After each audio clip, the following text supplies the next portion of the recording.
I'm not going to participate in your socialized medicine. Now, it's easy to say.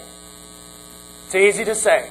But all of a sudden, when healthcare has gotten so expensive, and when all of a sudden the insurances have gotten so expensive because they've created this public option and everybody's swept into there, and I can't make my insurance, it's easy to say here.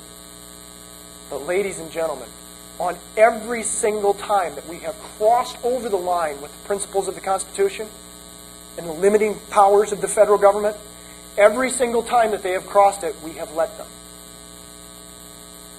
We have never stepped up and said, I am not going to do this. And if we fail time and time and time again, it simply emboldens the political class, of which there are two classes of people out there. There are those who want to keep their freedom, and there are those who want to take it away from you. It's the only two types there are. And if you do not want to keep it, you're not willing to stand up and flat out say, no, I don't care what party you're in, you're not getting reelected. If you do this to me, you're never getting reelected. I won't vote for you. That is the only way you can hold them accountable.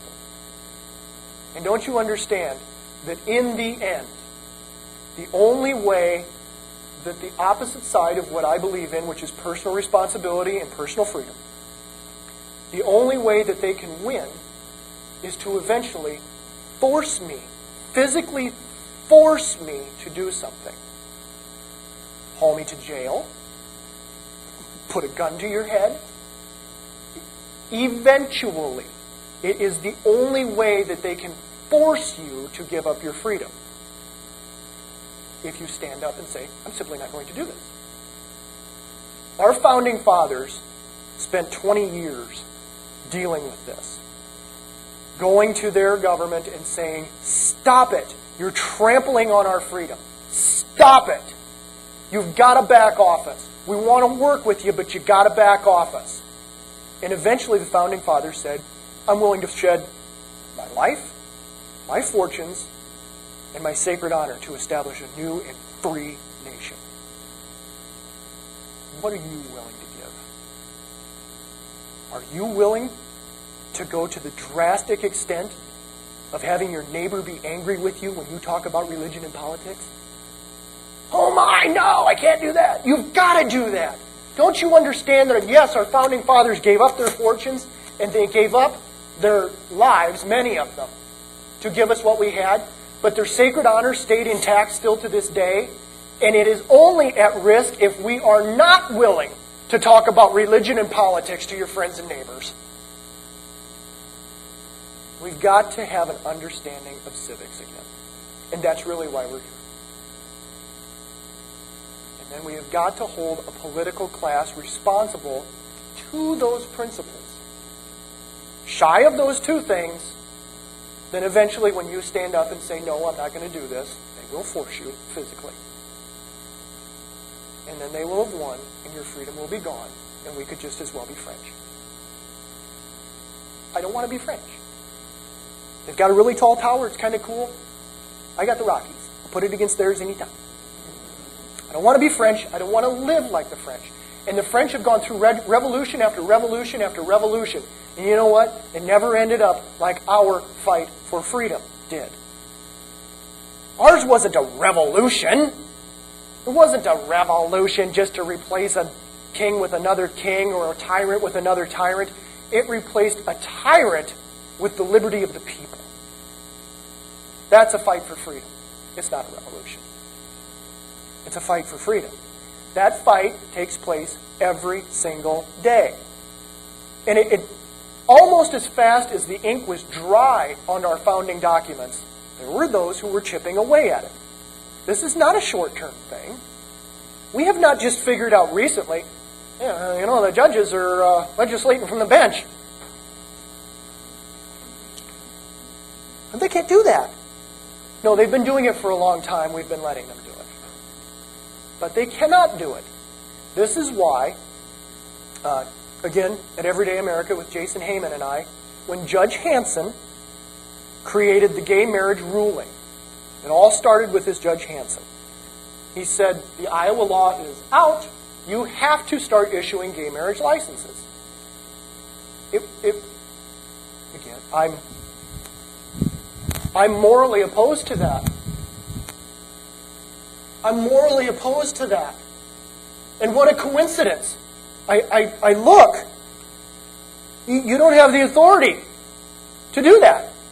You can't redefine the law simply because you want to, Judge Hanson. You can't. So now I've got both of my principles held in check. That's why Jason Heyman and I went out and said, hey, how many people agree with us that this judge should be impeached because there's a malfeasance of office? He is acting beyond his constitutional bounds. You can't create law out of thin air. The only way you can create law is what? Through the legislature. The last time I looked, DOMA is still there. The Defense of Marriage Act. Passed by the House, passed by the Senate, signed by a governor, it's the law. Now a judge can say, I disagree with that. The people in this case are allowed to be married.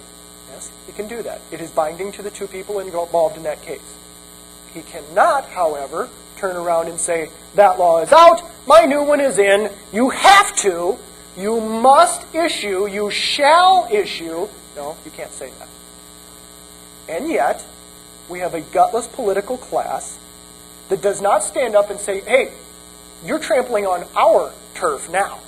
We write the law, not you. Did we have that? No, we did not. Did we return the right back to the people to say, okay, a judge thinks one thing, and you see, this is really the crux of it. This is where it all meets the road. The judge thinks one thing, the legislature thought another. What do you think? You see, there are two ways for you to agree with one or the other. You could pass a constitutional amendment and say, Judge, no, you're wrong. We've amended this Constitution, it's out. Or you can re-elect the political class that gave you DOMA, and they reinforce it and say, no, Judge, thanks for your opinion, still the law. Or you can elect a political class that says, we disagree with DOMA, and we're going to change it. We're going to become a gay marriage state. And then it's actually legally done that way. Vermont actually did it that way. It went through a House, it went through a Senate, it was signed, it's the law. In Iowa, it is not the law. It is a court opinion. Here's the 50,000-pound bombshell ready to drop on top of you. Once you have that understanding, what is Roe versus Wade? Roe versus Wade is abortion. Right? How often have you heard someone say, there's nothing I can do about it now, it's the law of the land? Is it? It's not. It wasn't, it's not an amendment to the Constitution. Can you please cite for me the Congress and the Senate and the bill numbers that they were that passed the legalization of abortion throughout the nation? Which president signed that? Because I don't seem to remember this. It was Tricky Dick. It wasn't his time. And it never happened. It's a court opinion. It is not the law of the land. So you understand that one time that we have a governor or a state house in one state, one time stand up to a judiciary and say, no, sir, you do not have this authority given to you under the Constitution. What you have done is illegal. You are removed from office, which they have the authority to do. You are removed from office, and the law stands. Now, if you, the people, at that point disagree with the legislature, you vote them out of office. Who's the final arbiter in this thing? We, the people. You still get the final say. And you're right back to the very beginning of what we started this discussion on. The 50 states, separate and independent under one umbrella of a federal government, a common defense, limited powers, you're the proving grounds for democracy. You decide how you want Iowa to be. Illinois decides how they want Illinois to be. And you know what? If I like them better than I like what you guys have done, I'll move. If I can't win in a political fight here, I'll go over there. You got pretty good dirt over there. I can farm that. That's how it works.